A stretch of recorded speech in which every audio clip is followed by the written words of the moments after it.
Donc oui, on est légal aux États-Unis le temps qu'on y reste, mais si on sort du territoire, il faut qu'on repasse par la France obligatoirement. Bonjour à tous, je vous retrouve aujourd'hui dans une nouvelle vidéo où on va parler un petit peu visa en fait, plus particulièrement du statut de non-immigrant aux États-Unis et en quoi c'est pas optimal, qu'est-ce qu'on a comme limitation, et pas que limitation en général, mais tous les trucs un petit peu embêtants quand on est non-immigrant aux États-Unis. Juste pour ceux qui ne me connaissent pas encore, moi c'est Aurore, je suis une Française qui vit aux États-Unis, à Miami depuis décembre 2016. Alors si les vidéos sur les États-Unis, la finance aux États-Unis, tout ce genre de sujets en fait ça vous intéresse, je vous invite à vous abonner en cliquant sur le bouton rouge s'abonner dès à présent pour ne pas rater les prochaines. Passons au vif du sujet et laissez-moi tout d'abord vous expliquer ce qu'est un non-immigrant visa comparativement à ce qu'est ce qu'on appelle un migrant visa. Ce qui se passe en fait c'est que Kevin comme moi-même on est arrivé avec un J1 pour Kevin et un J2 pour moi qui par essence même en fait sont des visas qu'on appelle des non-immigrant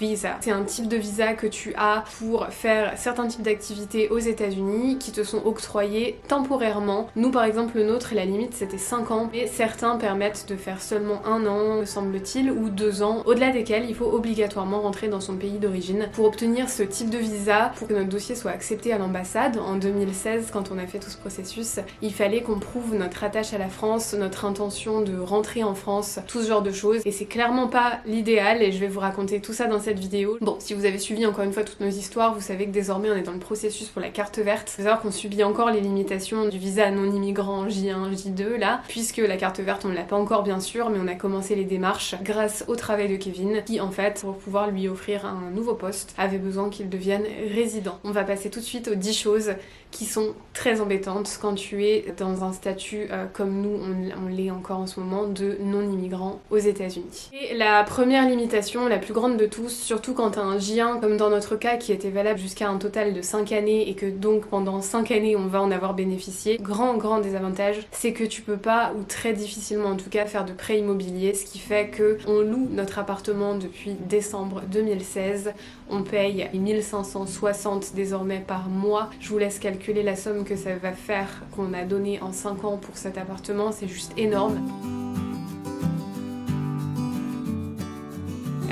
C'est très décevant d'ailleurs, on aurait largement préféré acheter, mais le problème c'est que pour m'être encore renseignée récemment, c'est qu'en fait, si tant est qu'une banque t'accorde un prêt avec un visa J1, ça va être un prêt avec des conditions juste horribles, c'est-à-dire des taux d'intérêt bien plus élevés et surtout condition qui fait que en fait ça nous met vraiment hors du truc, c'est qu'il faudrait donner en moyenne 25% obligatoirement de ce prêt en cash le jour où on fait le prêt pour pouvoir avoir accès à ce prêt, sauf qu'on n'a clairement pas 25% à mettre d'un bien qui coûterait 300 000 par exemple, parce que on commence à économiser pas mal, vous le savez aussi, je vais vous mettre une petite vidéo juste là, mais on est loin d'avoir 70 ou 80 000 dollars à donner qui sont sur des comptes non bloqués et non imposés si on les sort, on est loin d'avoir ça en fait, donc clairement c'est très difficile, sauf si vous avez déjà beaucoup d'argent, d'acheter un bien immobilier. Et si c'est rendu difficile, c'est bien sûr par le fait que ce type de visa, et comme je vous le disais au début, c'est pas du tout prévu pour rester aux États-Unis normalement, donc forcément ils vont pas rendre facile l'accès à la propriété. Mais on sort bientôt enfin de tout ça, puisque comme je vous ai dit, on est dans le processus de la carte verte depuis déjà pas mal de temps. Ensuite, limitation sur la création de certains comptes bancaires. Vous savez que j'adore les comptes bancaires, j'ai créé un compte sur Vanguard, Robinhood, ce genre de choses.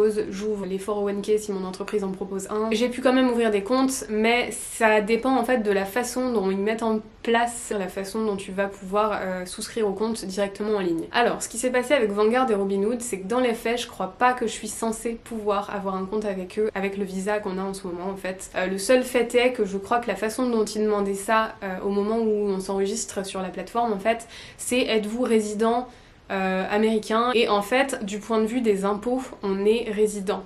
On est ce qu'on appelle resident for tax purposes, donc résident pour l'intérêt des impôts uniquement, c'est-à-dire qu'on paye des impôts comme si on était résident américain, sauf qu'on est non immigrant, donc clairement pas du tout américain ni quoi que ce soit, bref. Donc je m'étais dit, vu que c'est un compte bancaire, je ne triche pas trop en mettant oui à cet endroit-là, et je le pensais. Sauf qu'en fait récemment j'ai essayé d'ouvrir un compte avec Public, qui est un truc style Robinhood, où tu peux aussi acheter des actions, etc. Tu peux même suivre, comme sur le principe de Twitter, etc., des gens, des influenceurs ou peu importe, et suivre en fait leurs mouvements financiers. Je trouvais ça super cool, et j'ai essayé d'ouvrir un compte, mais là par contre c'était pas oui ou non êtes-vous résident américain, c'était noté avez-vous un visa, il n'y avait pas le J1 listé, donc j'ai dû mettre autre, et ça demandait de mettre la photo du visa. Mon application elle est toujours en suspens, alors que ça fait déjà plusieurs semaines que j'ai appliqué, c'est pas normal, clairement ils vont pas m'accepter, tout simplement. Bref, j'ai assez avec ce que j'ai maintenant, donc ça va, mais c'est quand même une limitation un petit peu chiante. Numéro 3, le permis de conduire. La carte de permis de conduire ici, elle sert de carte d'identité aussi, donc c'est à dire que quand on voyage au sein des États-Unis, on n'est même pas obligé d'avoir notre passeport sur nous, il suffit qu'on prenne cette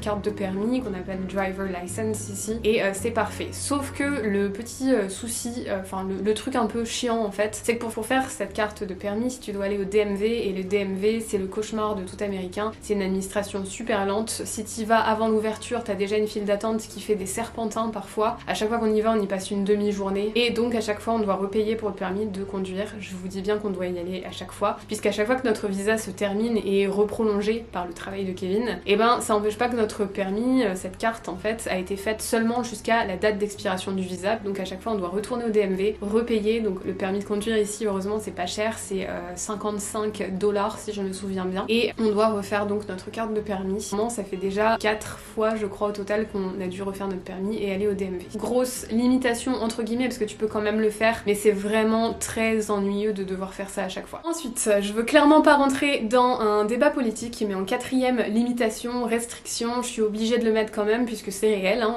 Vous pouvez vivre comme nous depuis presque 5 ans dans un pays et ça vous donne pas pour autant le droit de vote, c'est-à-dire que pour voter il faut la nationalité américaine, on parle même pas de carte verte, hein. Même avec la carte verte on aurait aussi cette restriction là, donc ça concerne aussi les visas migrants pour le coup, mais bien sûr vous ne pouvez pas voter, ce qui est finalement un petit peu étrange parce que encore une fois je veux surtout vivant ici, je me sens bien sûr plus concernée par la politique du pays des États-Unis que par la politique française par exemple. Après je suis pas très politique à la base, ça ne me dérange pas du tout de ne pas pouvoir voter aux États-Unis, mais puisque je vous liste les limitations, je le mets aussi. Il y en a certains que ça pourrait frustrer éventuellement de ne pas pouvoir voter pour le pays dans lequel ils vivent depuis déjà plusieurs années, alors qu'on paye des impôts comme n'importe quel américain, qu'on travaille comme n'importe quel américain, tout quoi, on contribue à l'économie du pays. Quelque chose que je dois mentionner à tout prix, et je vais mettre ça en 5e point, je crois qu'on en est au 5e point, c'est l'interdiction de travailler pour un autre employeur, en tout cas pour le possesseur du visa qui a permis de venir aux États-Unis. C'est-à-dire que moi par exemple j'ai un J2 et j'ai fait une demande de permis de travail, donc je travaille où je veux, gros avantage si on veut,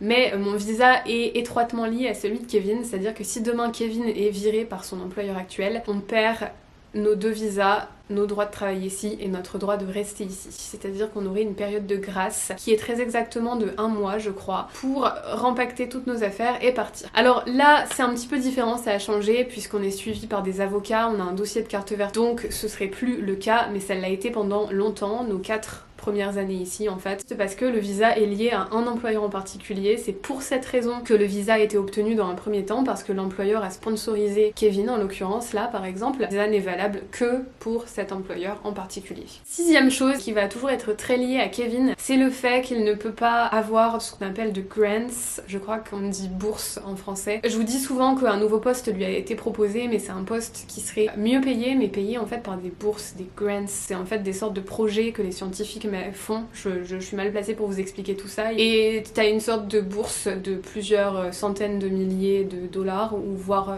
d'1 million de dollars par exemple, qui servent au matériel, à l'embauche d'éventuels personnels supplémentaires, étudiants par exemple, ce genre de choses, mais aussi à se créer son propre salaire, sauf qu'en étant non résident, avec le visa comme il est en ce moment, il ne peut pas occuper ce poste parce qu'il n'a pas le droit tout simplement de recevoir des grants. Donc c'est pour ça aussi que son employeur lui a fait postuler pour la carte carte verte. Voilà, donc c'est encore une limitation bien sûr. Il y a certaines choses que vous pouvez pas faire, tout dépend d'autres choses. À chaque fois, c'est un rouage sans fin. Numéro 7, le comble pour moi, mais c'est de ne pas avoir la possibilité de bouger hors des États-Unis et ça de manière assez rapide. Je vous explique. Le visa J1, on l'a fait à l'ambassade de Paris et on l'a eu dans le passeport avant de partir en fait, et ensuite on est arrivé aux États-Unis. Sauf qu'une fois que t'es aux États-Unis, parfois l'employeur peut bien sûr prolonger ton visa s'il veut te garder encore un petit peu. C'est ce qui s'est passé, nous la première année, donc de décembre 2016 à décembre 2017, tout va bien, on a prolongé le visa parce que l'employeur voulait garder Kevin. On refait bien les papiers américains en fait avec l'employeur pour pouvoir rester aux États-Unis légalement. Sauf que bien sûr, le visa dans le passeport est expiré. Donc oui, on est légal aux États-Unis le temps qu'on y reste, mais si on sort du territoire, il faut qu'on repasse par la France obligatoirement pour refaire le visa dans le passeport pour pouvoir revenir aux États-Unis. Un cercle sans fin. Bref, je trouve que c'est le comble parce que finalement pour avoir ce visa dans un premier temps, tu dois montrer ton attache à la France et ton intention de rentrer.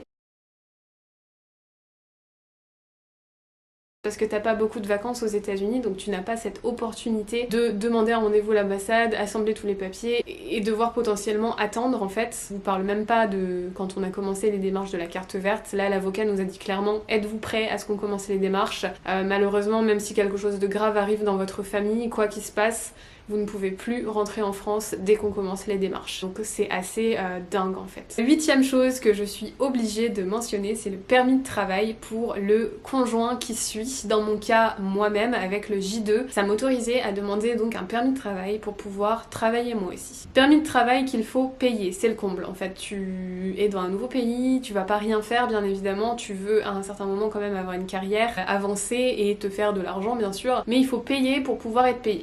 Donc payer pour pouvoir travailler. C'est quelque chose que j'ai dû renouveler plusieurs fois, le permis de travail aussi, puisqu'encore une fois c'est quelque chose qui s'arrête en même temps que le visa. Donc quand Kevin a un visa qui est prolongé, moi je dois prolonger mon permis de travail en conséquence. Fait est que pour ce permis de travail, je vous l'ai déjà raconté, il faut faire une lettre qui explique à quel point tu n'as pas de besoin financier de travailler, que c'est simplement pour découvrir cette magnifique culture américaine au travail. 9e raison, faut être quand même au courant qu'aux États-Unis beaucoup de personnes ont des armes. Quand on en discute, globalement, je crois que toutes les personnes avec qui on en a discuté avaient au moins une arme chez elles. Globalement, les Américains tiennent beaucoup à ça. Si tu es sous visa, notamment sous visa non immigrant, comme c'est notre cas en ce moment, je crois bien que c'est totalement impossible. Voilà. Donc je le mets quand même ici. Et 10e raison que je suis obligée de mentionner puisque ça dicte un petit peu notre vie. Surtout depuis qu'en fait on a commencé la carte verte. Mais beaucoup de tes décisions, de tes actions, des projets que tu veux avoir sont étroitement liés à devoir faire une demande à son avocat et attendre la réponse pour savoir si c'est ne serait-ce qu'une possibilité. En ce moment, des petites choses se passent, je peux pas encore vous en parler, mais j'ai hâte de pouvoir le faire. Et encore une fois, c'était dicté par les éventuelles réponses de nos avocats selon la loi et c'est tellement complexe que vraiment c'est le genre de choses qu'on est obligé de demander à nos avocats. Chaque petit changement de projet en fait dans ta vie, surtout quand tu attends une carte verte aux États-Unis et que tu es encore non immigrant comme nous, c'est le cas en ce moment. Chaque petite chose est complexe et ça demande un avis professionnel. C'est assez bizarre de se dire que quoi qu'on fasse, quoi qu'on décide, enfin je vous en raconterai j'espère un peu plus tard, mais on doit voir ça avec eux en fait, comme si on n'était pas apte à le faire nous-mêmes et c'est le cas, on n'est pas apte à le faire nous-mêmes parce qu'il y a juste bien trop de régulations et l'immigration c'est complexe, je ne saurais même pas vous dire à quel point. J'espère vraiment que cette vidéo vous a plu, si c'est le cas, n'hésitez pas à me laisser un petit pouce bleu pour le bien-être de mon algorithme YouTube, vous le savez hein. Je vous souhaite à tous une très bonne journée, bye bye à tous.